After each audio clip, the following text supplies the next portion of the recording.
Welcome, everyone. Welcome to the West Business Development Center. My name is Kelly Geiser, and I'm the event coordinator here at West, hosting today's webinar, Kitchen to Market. West is a nonprofit funded by the federal SBA, the Small Business Administration Program. We are both a women's business center and small business development center for Mendocino and Lake County. Through federal and state agencies matched with local community contributions, it is your tax dollars that allow us to provide our services to you for free. These services include one-on-one counseling, webinars, loan package readiness, and advising to small business owners and entrepreneurs at every stage of business development. We also have a pool of expert advisors that cover niche business needs from permitting to HR and e-commerce. If you'd like to learn more about becoming a West client, please visit our website or give our office a call. Just a quick disclaimer that today's webinar is for informational and educational purposes only. You can read this in more detail on our website. And additionally, without further ado, I'm so pleased to introduce Anni Minuzzo for today's webinar on Kitchen to Market. Good morning, everyone, and thank you for coming. Just a little bit of a note about my recent history. Up until the pandemic, I was teaching this workshop in multiple locations around Northern California, pretty much from San Francisco north, in various counties, and it was a 3-hour workshop. So today I'm going to try to pack as much information as I can into the limited time that we have available. I hope that each and every one of you, if you are not already clients of your regional SBDC center, will reach out and become a client. I had a 20-year wholesale baking company, and during much of that time, probably most of that time, I was unaware of SBDCs. Looking back on it, I really wish I had known about them because I think I could have avoided some of the mistakes that I made. So I come to the microphone today with a lot of information, a lot of awareness of some of the pitfalls that could be in front of you. And my goal is that you will proceed with your vision of developing a food or beverage business or an ag-based business. I now work with clients in all three, and it is really my pleasure and a blessing to have been involved with so many beautiful success stories. So there is my background. And next slide, please. I don't want to spend too much time on me. I'm more interested in getting some cold hard facts to you. When you begin to think about having a food business, I have several clients who I call them my racehorses. They want to get in and go big. And one of the things that I try to encourage is taking the time to evaluate if this is really something you want to get involved in, because generally speaking, most food businesses take between 3 and 5 years to establish and get to a financial break-even point, which means you're paying back all of the money to the business that you put in there to get it started. It tends to be a pretty front load heavy business. Not only that, those of you who have partners, be they domestic partners, children, husband, wives, extended family, you need to have a serious discussion with them because this is going to be a major part of your life for quite some time to come. And it may take you away from family parties, events, and so forth. Because generally speaking, what happens is your business becomes a preoccupation, morning, noon, and night. So it's a little bit like raising a child in some ways. It is also a rather costly experience. We'll go over in a little bit some of the required certifications, permits, and licenses that you will need in order to run a legitimate food-based business. It is also a pretty physical business. I remember as a wholesale baking company, when I started out, I was hoisting 50-pound sacks of flour, 25-pound sacks of butter, wielding a 60-quart mixer onto a wooden table. And after a time, you start to become a little exhausted from just the physical aspect of it. And additionally to that, there's also, I would say, a sort of an emotional stamina that's required, because just as with life in general, there are going to be lots of highs, and there's also going to be some lows. There are going to be unexpected hurdles and challenges that confront you. So my basic advice is, let's take this slowly. Baby steps are usually the most productive because it's easy to correct a small mistake. It's not as easy to correct a large, expensive mistake. So on the right-hand side, you can see some of the clients that I have worked with. Whether your product is something as simple as clarified butter, commonly known as ghee in the East Indian culture, or if it's something simple and popular that's got a lot of marketplace space like granola, or if it's something a bit more complicated and a lot more regulated like French charcuterie. The basic approach to the business is still the same. I advise visiting your local markets and paying very close attention to what's on the shelves, how many varieties of that particular product are there competing with one another. You can actually get a lot of information about your local customer base by observing what's in the market. And of course, you want to compare your product idea with what's already there, because there's only a finite amount of space in a grocery store or specialty market, right? So you'll be asking the buyer to take something out in order to make room for your products, and you need to give them an incentive for doing that. So you heard me say grocery stores, there can be farmers markets, of course, there can be specialty foods. Some of you may want to get into sort of I've worked with a few clients that are in the body care product business. That is a lot less regulated. So we're focusing on food products today. And oh, by the way, if you are interested in becoming a cottage food operator, I taught that workshop on September 20th, and Kelly tells me that that slide deck is stored in an archive. So you can visit our website and find that, right, Kelly? You can find that cottage food operator website. Yes, I'm going to post the Recording. link to the recording in the chat shortly. Awesome. Awesome. So we're going to focus today on products that do not qualify. And by the way, granola does qualify as a cottage food operator. My client, Sweet Diane's, started as a cottage food operator. And a year later, we found a co-packer that is a company who was capable of manufacturing her products for her. That can be a next step for you as well. But I think it's really important. I made a mistake when I started my business.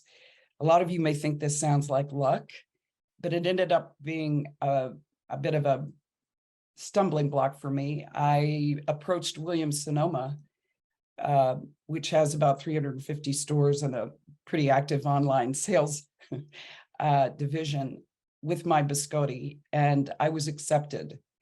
And we were so concentrated on getting products to them that I neglected to go out to my regional and local markets and approach them about bringing my products into their stores. So my advice to you, don't do what I did.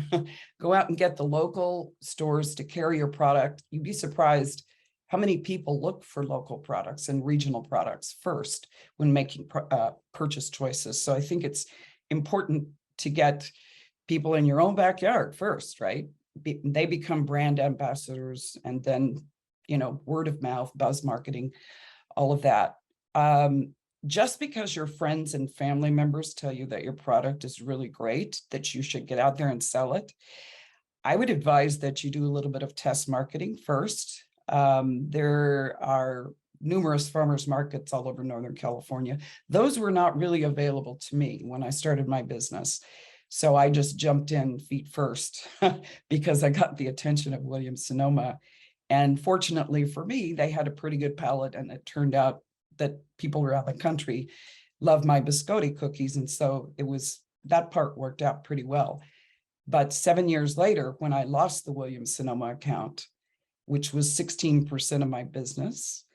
I had to go back to the grocery stores and find excuses for them to bring me in to their product mix in the biscotti department when all of my other competitors had previously gone there and had the shelf space. So sometimes a good thing can turn into a little bit of a challenge for you. So I think test marketing is in order, making sure that not only, and farmers markets are great for this because people will tend to be conversational. And in many cases, they don't shop farmers markets for price necessarily. So you can charge a fair price for your products.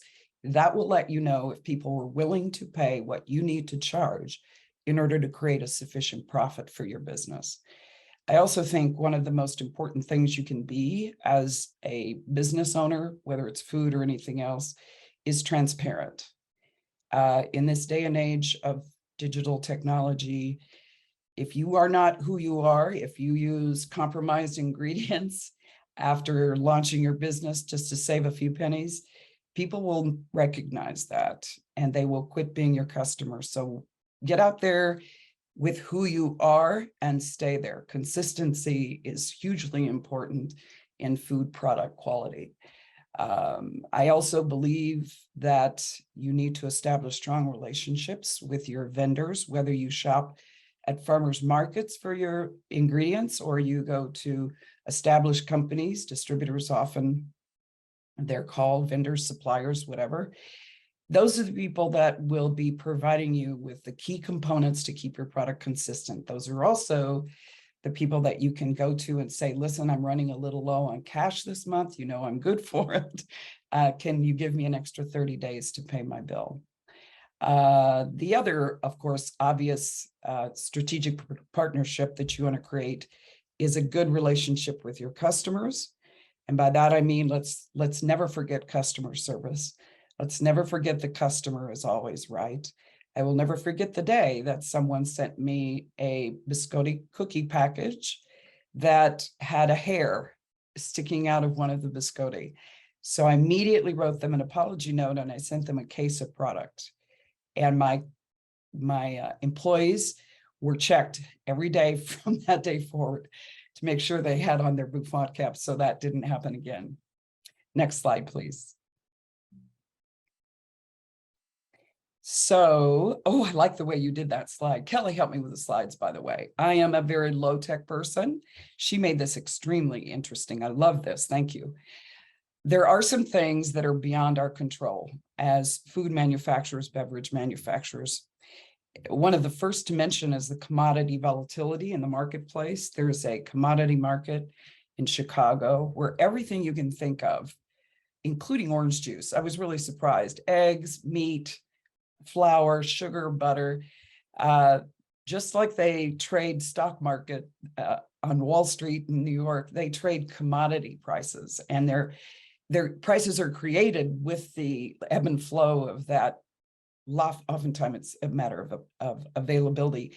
And of course, eggs go up right before Easter. Butter goes up in California in the summer because the cows are now eating hay instead of grass, and the farmers have to pay for the feed. So they pass that price difference, that cost on to their customers. This particular year, I believe, is about the 6th or 7th year in a row that we're experiencing drought. And what does that mean? That means that farmers who farm orchards for walnuts, almonds, pistachios, etc., are having to cut back on their production. And of course, that's the domino effect. The price of almonds, the price of walnuts, and the price of pistachios go up as a result. These are things that, as an entrepreneur, you cannot control, but what you can do is make sure you have 2 or 3 different resources for your ingredients so that you don't get stuck without being able to find the products or the ingredients that you need. Globalization, and by this I mean what happens in the food industry, just like every other business, is oftentimes a business matures and attracts the interest of buyers, and so they will merge. Sometimes it's a matter of General Mills deciding that Justin's nut butters is a perfect fit for their product umbrella, and they bring the business under their umbrella. Justin's may still run the business, but they are now owned about 84% by General Mills. So if you are a nut butter business and you're competing with Justin's, you now have a pretty huge conglomerate that's competing with you on the shelf. So be aware of those things and understand that it's important for you to figure out how to distinguish yourself from your competitors. And there are also many products that you may end up competing with that are lower in price because they are made outside the United States, where we don't have labor unions. And so the cost of labor is much lower. Even the cost of ingredients is often lower. Pretty much everything is less expensive.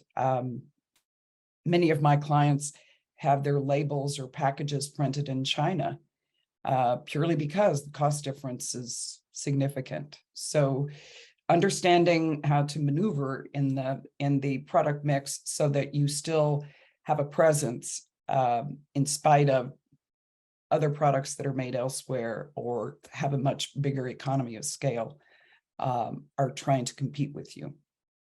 And of course, the pandemic, even though it's over, is still very much on people's minds. So take, for example, if you have a peanut brittle company, okay, and all of a sudden peanuts are identified as carrying some sort of mold or bacteria, and that gets plastered all over the press, the media. You may be using clean, organic peanuts, absolutely nothing wrong with them, but because the consumer is seeing the fact that some peanuts have been recalled, your sales are likely going to diminish because they're going to stay away from any product that contain peanuts. So these are just kind of global issues, I suppose you could say, or climate issues, things that really are bigger than we are, and we need to make sure that we consider them when we're, for example, commodity volatility. Check your prices on lemons in the summer when they're the most expensive, and price your cost of goods accordingly, not in the winter when they're readily available and much less expensive. Next slide, please, Kelly.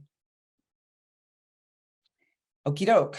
So if you have not already started your business, or even if you have and you're still kind of the fledgling stage, I think it's really important to study competitors, and your designer, if you have a designer, or if you're a talented person and you want to design your own labels for your products, I think it's important to look at your competitors' labels and understand how you can stand aside and apart from them and create sort of the gotta have it. Because I don't know about you, but most shoppers don't have a lot of time. I do, I take the time, but most people do not have that much time when they're shopping. They've got a list, they'll scan a category in 2 seconds, and if there's something that grabs their attention, they'll pick it up. But if it's kind of a ho-hum bland label that isn't very exciting, they move on. So how to get yourself noticed among your competitors, I think, is a pretty important research process. And understanding who your primary target consumers are can often help you even define your brand. In other words, is your product jerky, right? Chicken, mushroom, beef, whatever. Jerky has generally been identified as a rather masculine product. So most of the labels that you see on jerky are going after a much more masculine appeal. Even though women do about statistically 75% of the grocery shopping, there are some sectors where men shop more frequently. Beer happens to be one of them, not to be gender here, but it's just a fact. It's a demographic fact. So figuring out who you're trying to appeal to, maybe you're trying to appeal to new moms. You know, you have some fortifying protein bites that will help a new mom build up a new mother build up her energy, right? Because she's going to need it going forward with a brand new infant. So understanding who you're trying to reach can help you not only brand your product, but also create the graphics that appeal to that target consumer. Differentiation, I've kind of touched on that, but it can be important for whether or not you succeed or survive on the shelf or in the marketplace, in the freezer section, in the refrigerator section, wherever your products happen to be. It's important to look different. I had a client years ago who wanted to create a package that looked very much like Pepperidge Farm cookies, only they were going to be a high-end, organic version of Pepperidge Farm cookies. And after we talked about it for a little while, I convinced that person maybe that wasn't such a good idea, because if you're right next to Pepperidge Farm, their cookies are $4 and yours are $8. What's the incentive for the average shopper to pick up your $8 package? So somehow you need to create the difference from especially mainstream competitors. And that being said, I've suggested to some of my clients, buy 4 or 5 of your top competitors. If you have some chocolates, go out and buy some Dick Taylor or Rick Cutie or whoever is in your category, not Hershey's, because you want to get a legitimate feedback from your tasters. And your tasters are not family members, they're not friends. They are friends of friends or family members of friends who don't really know you and are not going to be automatically aware of which one is yours. And you just take the packaging off, have people taste it, rate it on texture, taste, flavor profile, and then bring out the packaging, and you can ask them to rate the products according to price and packaging. And if you haven't developed your packaging yet, you might end up with some pretty important guideposts to discuss with your designer to consider when you're designing your own label. People seem to like the color red. Okay, well, who else has red? How can we differentiate ours from theirs? So once you get the analysis of who your customer is, how you're going to appeal to them, you can then develop a marketing strategy. And I think understanding, I love the 3 R's of marketing: research who your primary target customer is, reach them. In other words, whoever they are, be where they are, and not always just necessarily grocery stores. Maybe coffee shops, if you have a coffee companion product, maybe delis, maybe spas, maybe you have a health bar or some kind of wonderful healing tea. You could be at spas or resorts. You could be, again, in coffee shops, but also understanding that it isn't just about eating. Sometimes maybe you're in a ski shop in Tahoe because you have energy bars. So developing a strategy for how you're going to go out and get the low-hanging fruit, your primary target customer, who most likely doesn't need any education on why your product is important or something that they need in their lifestyle. Those are the customers you want to get first. The secondary target consumers are the ones that will trip over you or discover you online and suddenly become interested. So go for the easy ones first, and then we'll tackle the widening circle, so to speak. Next slide, Kelly. Please. Thank you. Many of you and almost every client I have that hasn't yet started their business wants to know, oh yes, disclaimer, I am not the food police. I have probably right now, maybe about 20 clients in Northern California that are operating under the radar for a variety of reasons. Some of them are financial. Some of them are, they're just trying to test market among friends and family members first before they really go out and invest money. But here are some of the things that all of the things actually, that you will need if you want to start legally.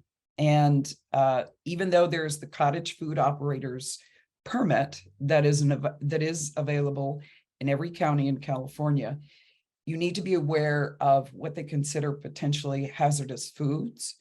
So it's easier to talk about the products that are allowable than the ones that aren't. The list of products that are not allowed to be made in a home kitchen are much bigger than those that are allowed. So let's assume you're here because you either want to, you've already researched that list and you realize that your product does not qualify for cottage food operators permit, or you want to go big. You are going to establish a sustainable business model. You want to sell wholesale. So if you want to start legitimately, you need to get a production kitchen. There are commercial kitchens that have been set up precisely for startup artisan food businesses, and they rent by the hour in most cases. In some cases, they need to collect extra money for dry storage, extra money for refrigerated storage, even frozen storage, because real estate costs money per square foot. They're in the business to make a profit. So understand that there will be an overhead cost if you start in a commercial kitchen. But you can also go to regional delis who may be closed, in the evening. You might scoot in there and be able to make small batches of your product. Coffee shops qualify.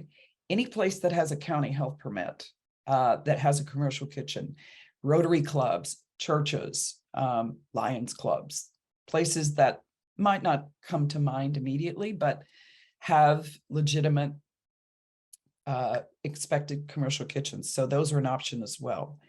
If you intend to sell direct to the consumer, meaning farmers markets, fairs, events, you only need to go to the county health department, and they usually call themselves environmental health services. So navigating their website can be a little tricky.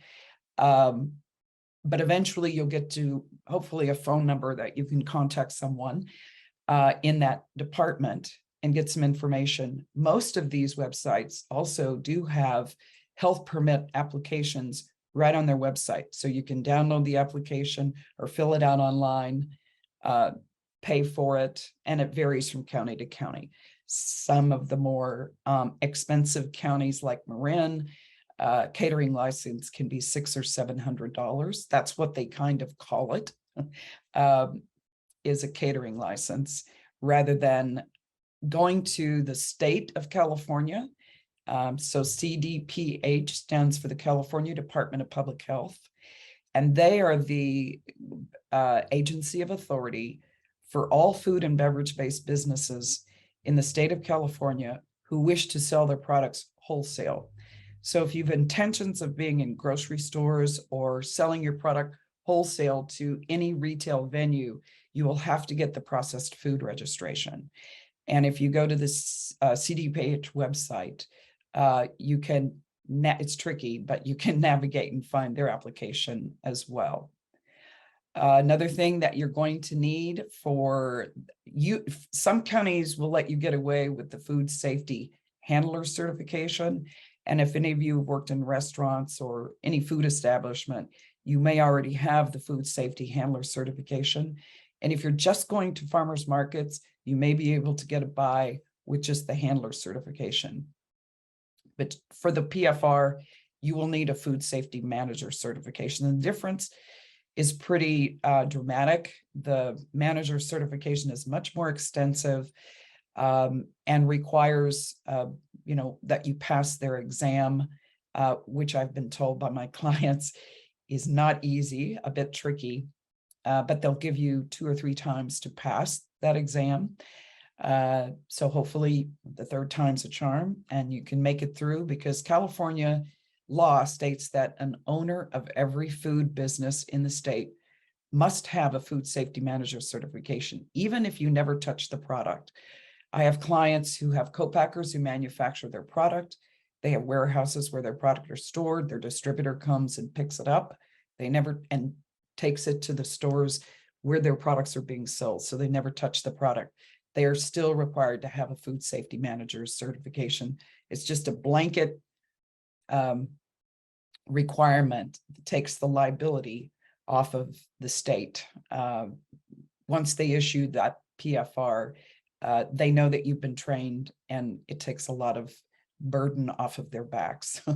Something else that I think is extremely important is product liability insurance, which a few of my clients have come to me for the very first meeting and said, hey, I got my LLC, which is a limited liability company, for which you pay California $800 in the first quarter of every year.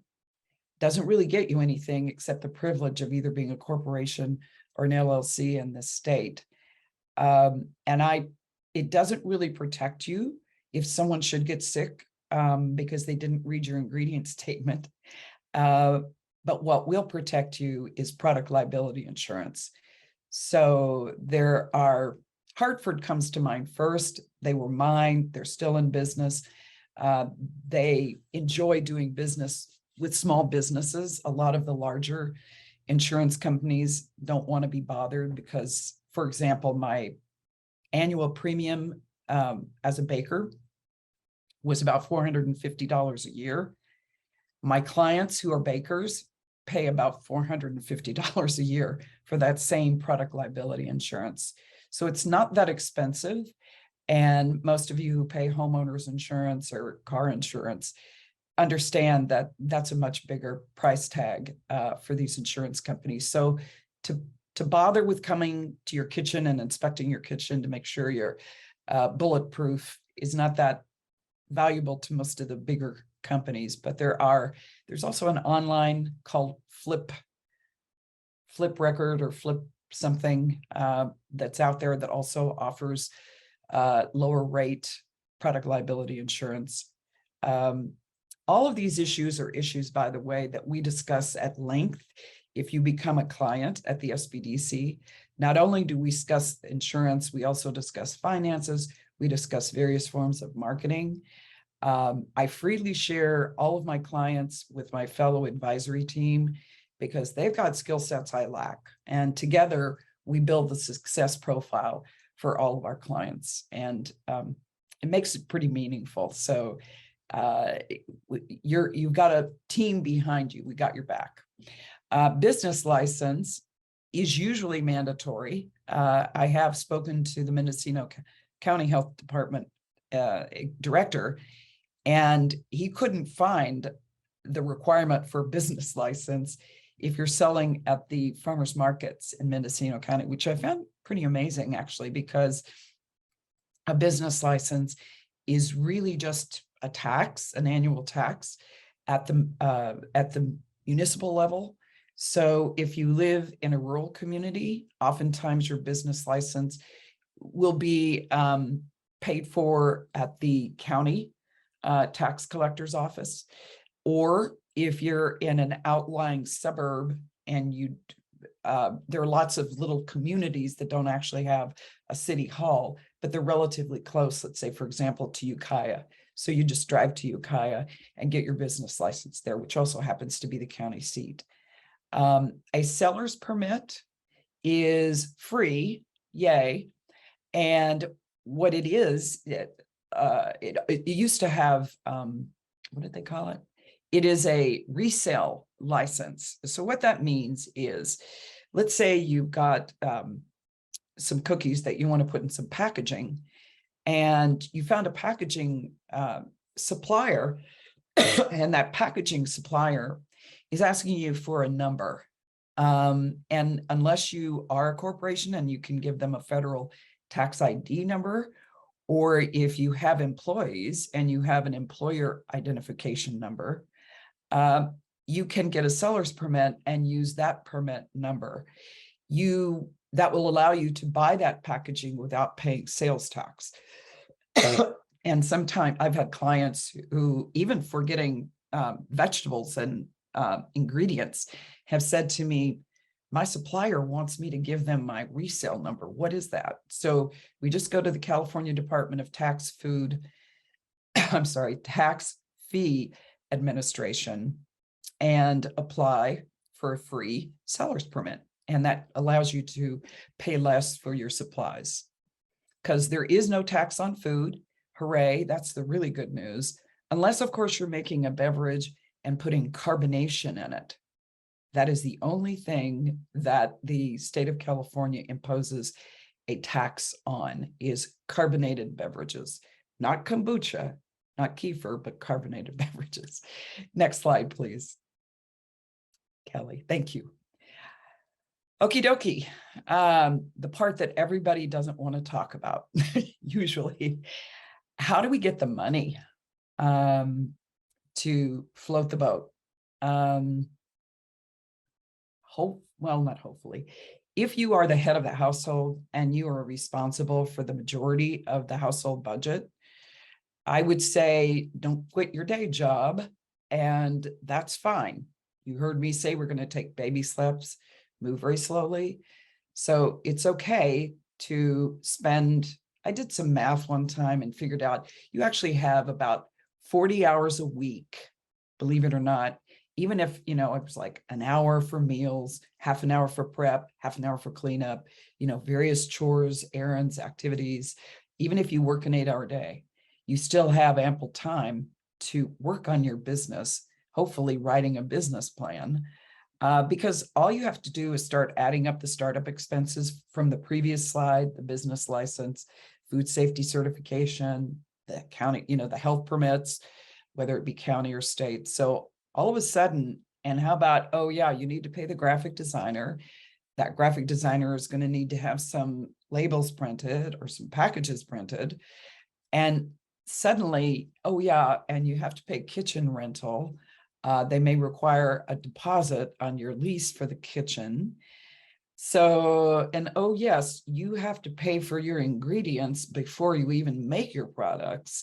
And then you're going to deliver products to the stores, and they're going to take 30 days to pay you. So then we get into sort of a cash flow challenge.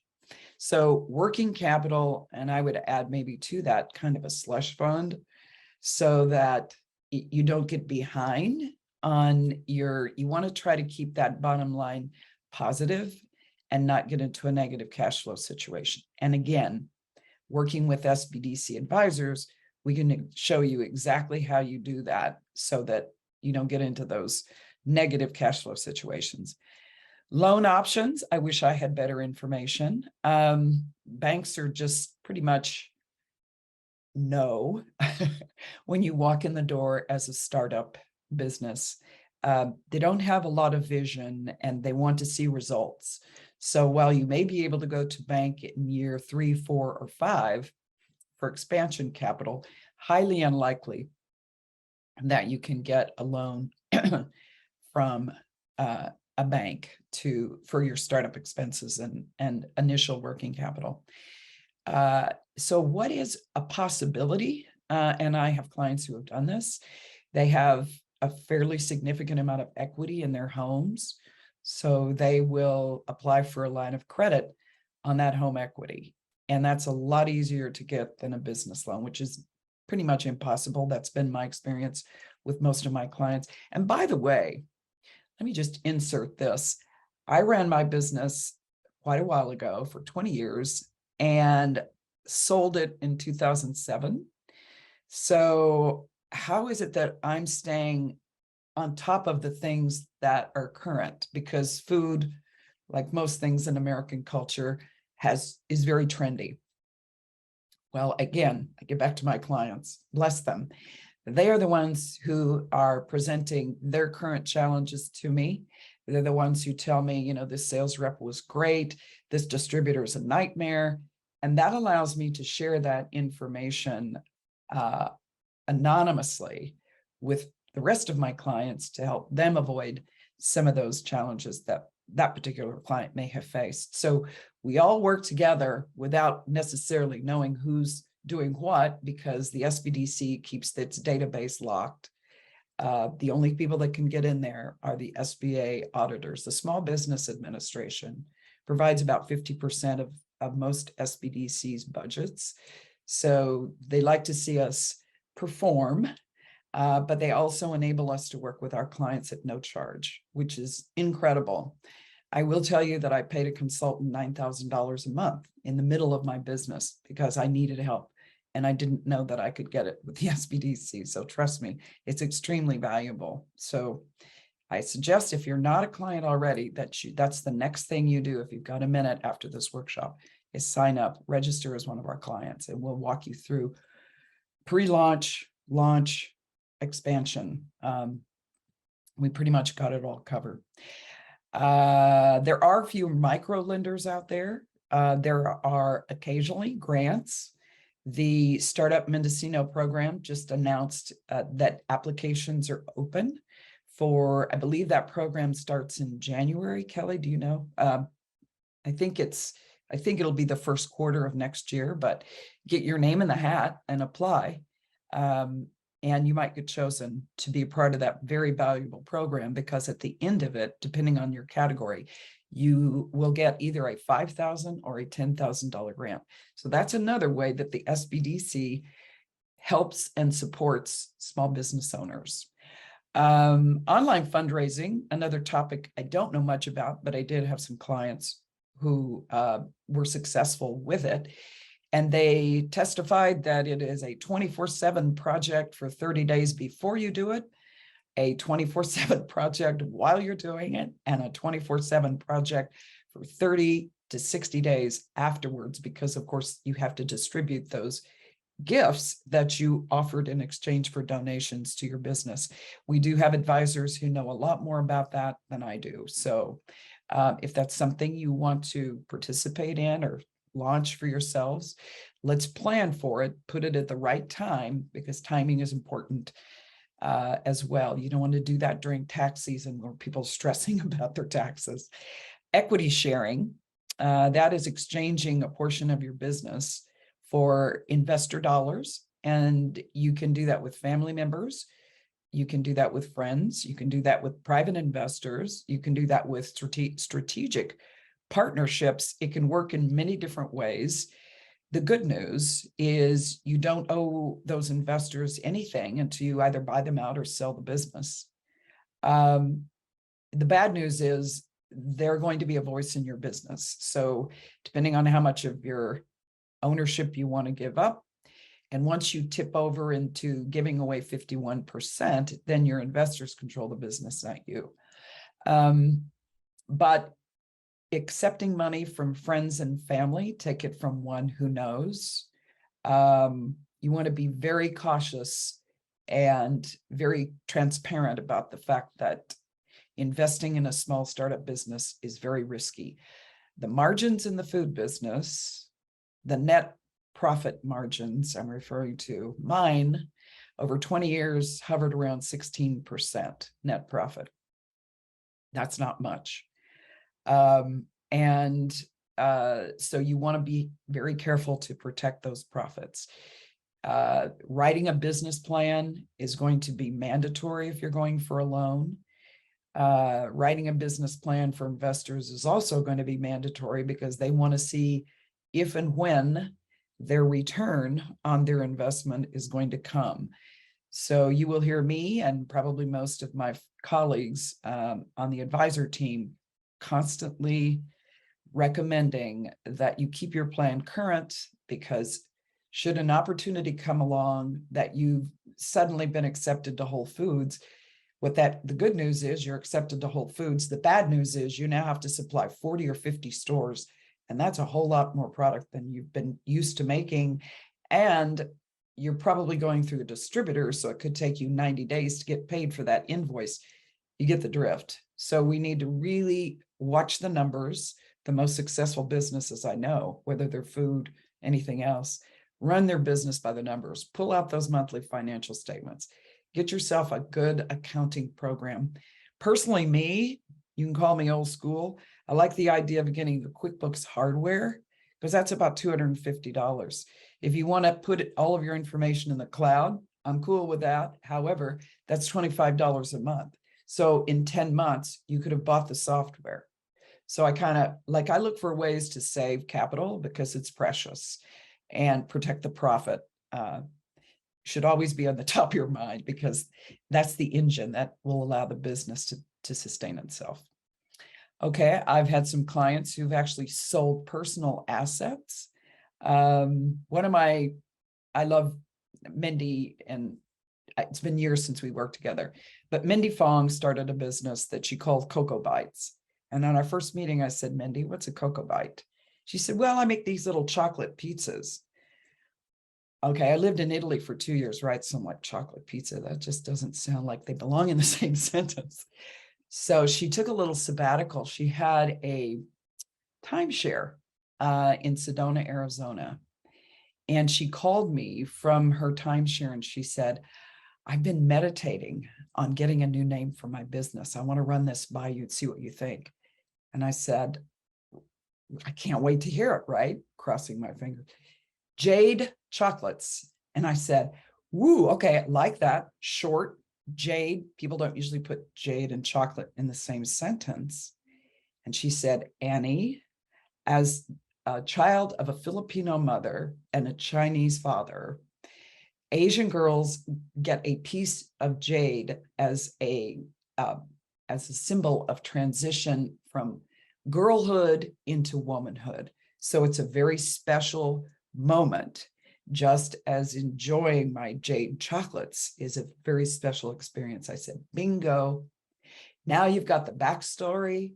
And she left the chocolate pizza alone in favor of chocolate bars that she calls Dragon's Breath, which is my favorite. She just did a post on that. And I was like, I said, Mindy, you know, that's always been my favorite. So even though my clients have become successful, she's got a couple of stores in San Francisco, one in Chinatown, one on Geary. I'm so very proud of being there in the initial stages. I can't tell you how meaningful it is. And so let me just pivot back to money. Okay. She sold her timeshare in order to pay for her graphic designer fee. And he came out with some fabulous, fabulous packaging and logo for her, and the rest is history. So getting professionals involved in the beginning, like people bellyache, about, and by the way, if you do decide you want an LLC, I hear good things about LegalZoom. Just don't let them talk you into a bunch of other services. Get the LLC and nothing more. That's a lot less expensive than going to an attorney. But get sound and objective financial advice, legal advice. We don't give legal advice. I understand we do have an attorney at the NorCal SBDC for sort of general questions, but she's not going to, give her specific legal advice free of charge. I don't think we're not really allowed to do that for liability reasons, but she can certainly explain to you the legal structures. Should you be a sole proprietor? Should you and your friend set up a general partnership? Should you establish a limited partnership so that you can take investors? Or do you want to jump into the LLC or become a corporation? So experts are the best resource for figuring out what's the best legal structure they can, and you'll need a good bookkeeper unless you have training in financing or accounting and love doing that. 3 hats in this business: production operations, that's the making of,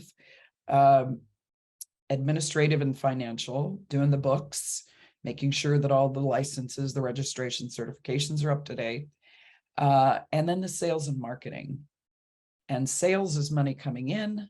Marketing is a sort of money going out or an expense of time at the very least. I have many clients who've just resorted to hiring a young person to handle their Instagram account, take the photographs, do all of that for them, because it's such a big, important marketing tool for them. But they're still in the beginning stages of their business. So they're trying to wear all these hats. And usually the first hat, or another hat that often gets taken off and delegated to someone else, is the production and operations, because a recipe becomes a formula.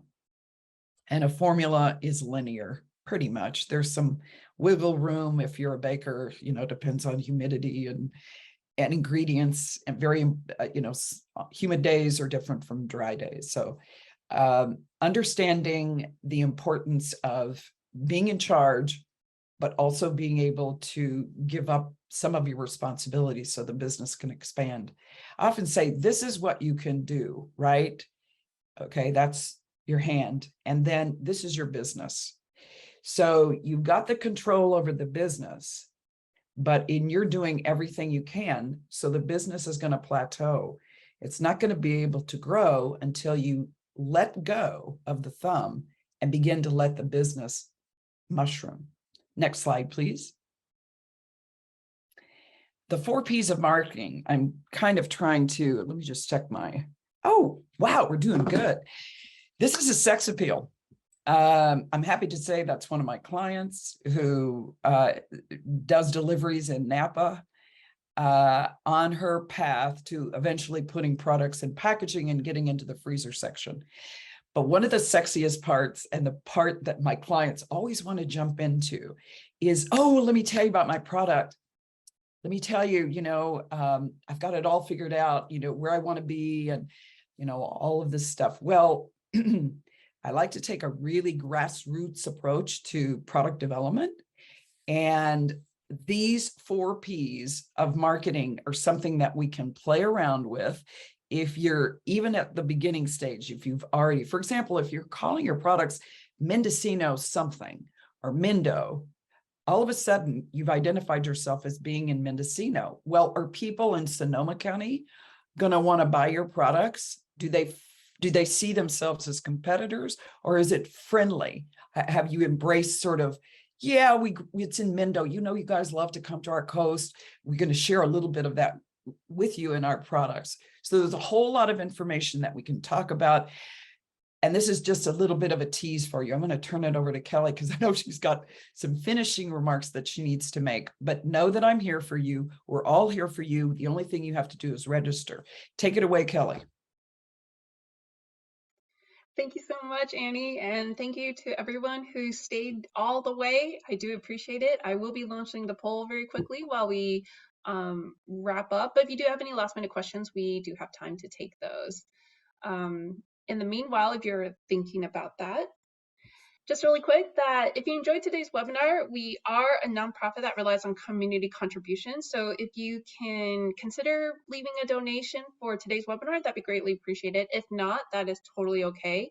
We will still continue to bring these webinars to you for free. Just it will help us continue running more smoothly and bringing instructors like Annie back to teach these webinars. I will also put the link in the chat if you have a moment to make that donation. And again, if not, that's okay. Moving on really quickly, today's webinar was brought to you by Women's Business Center. We are here for you for your entrepreneurial journey. And these are all the locations all around California, but these are not located near you. These are all the NorCal SBDCs, and Annie is one of our advisors for specifically the food industry. So if you are in the NorCal region, hopefully Annie can be your advisor and bring you to Williams-Sonoma markets. That's a long-term, long-range objective. Now I've changed my whole focus. We start small, remember? Start small. But they're an awfully good. They pay their bills on time. That was the really good part about it. Yeah. Well, these are just the NorCal locations, but if you're not local to California, these SBDCs are all over the country. Just search out SBDC, and then they usually have a zip code thing to find a center near you that can also help you with low cost or free business advising for your food business journey. And with that, I thank everyone for your time. And if there's any last minute questions, we can take them in the chat or in the Q&A. But thank you so much, Annie. It was such an informative webinar. Yeah, see, it was so informative. They don't have any questions. Or here's the other thing. When I used to teach these workshops live, everyone would introduce themselves, first name only, tell me about your vision, or if you've already started, share that with, here's your chance to market to 20 other people, right? Mm-hmm. And some of them would say, well, I'm not comfortable sharing my product because I think it's really going to be innovative. In some cases, they were correct. Like Mm-hmm. I got to be there when someone first decided to make a dairy-free cheese, out of cashews. So Right. the trends are constantly changing. The laws can be revised. And so just a final word to those of you who are going to jump into the food game. Good idea to keep your eye on what the FDA has to say, as well as the California Department of Public Health. They're pretty much your source for guidelines, but they also make revisions, and they have increased their standards for inspections recently. So I've been able to help my clients write what they call, sort of a product flow. So the minute the ingredients arrive, how do you store them? How do you prepare them? Once you get them made and packaged, where do you store your packaged products? So they really want to, the COVID experience has had an obvious influence on food mandates and guidelines, for sure. Mm-hmm. Yeah. Well, it doesn't seem like there's any questions, so we'll return everyone's 2 minutes back. But thank you so much for Thank you. attending today, and I hope to see you all at the next webinar.